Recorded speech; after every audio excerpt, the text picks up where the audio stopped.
سلامونه ډیرو ګرانو او محترمو لیدونکو او اوریدونکو، خدای دې وکړي چې روغ او جوړ اوسئ. نن د مدیریت اووم درس ده. نن ورځ به خبرې کوو پر یوې داسې موضوع چې هر زده کوونکی، کارکوونکی او حتی مشران ورسره مخ دي. دا موضوع ډیره جالبه ده. حواس پرتي او ګډوډي. حواس پرتي څه شی ده؟ What are distractions? Distraction یا حواس پرتي هغه څه دي چې ستا ذهن له اصلي کار اړوي. عام مثالونه لکه سوشل میډیا. ته د 15 دقیقو لپاره فیسبوک چک کوي او ناڅاپه دې پام شي چې 2 ساعته کېږي په فیسبوک کې کار کوي او 2 ساعته در باندې بې ضرورته تیر شوي. بل بې ضرورته مجلسونه دي.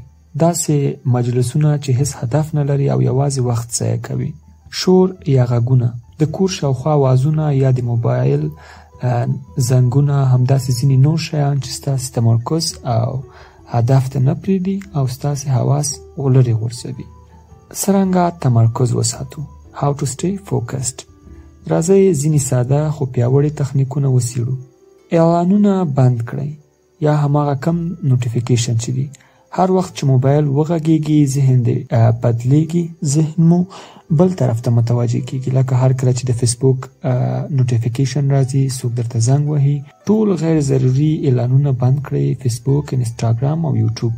بل کوشش وکړئ ډو ناٹ ډسټرب موډ چې په موبایل کې ده او هغه د سپوږمۍ په څیر علامه لري فعال کړئ ترڅو مزاحمت درته ونه شي. په موبایل یا کمپیوټر کې دا حالات فعال کړئ چې څوک درته زنګ ونه وهي او ذهن دې خلاص پاتې نشي. تمرکز ځای جوړ کړئ. خپل میز، خونه یا مطالعه ځای داسې تنظیم کړئ چې کتابونه، رڼا، آرامتیا او سادګي پکې وي. شور، خوراک یا خلک دې لرې وي. د تمرکز ساتلو تخنیکونه. لومړی پامادورو تخنیک چې مخکې هم موږ وویل. 25 دقیقې کار وکړئ، بیا 15 دقیقې وقفه واخلئ. دا دوره 4 ځلې تکرار کړئ او بیا اوږده وقفه واخلئ. دا ولې موثره ده؟ ځکه چې ذهن دې پوهیږي چې وقفه را روانه ده، نو ښه تمرکز کوي.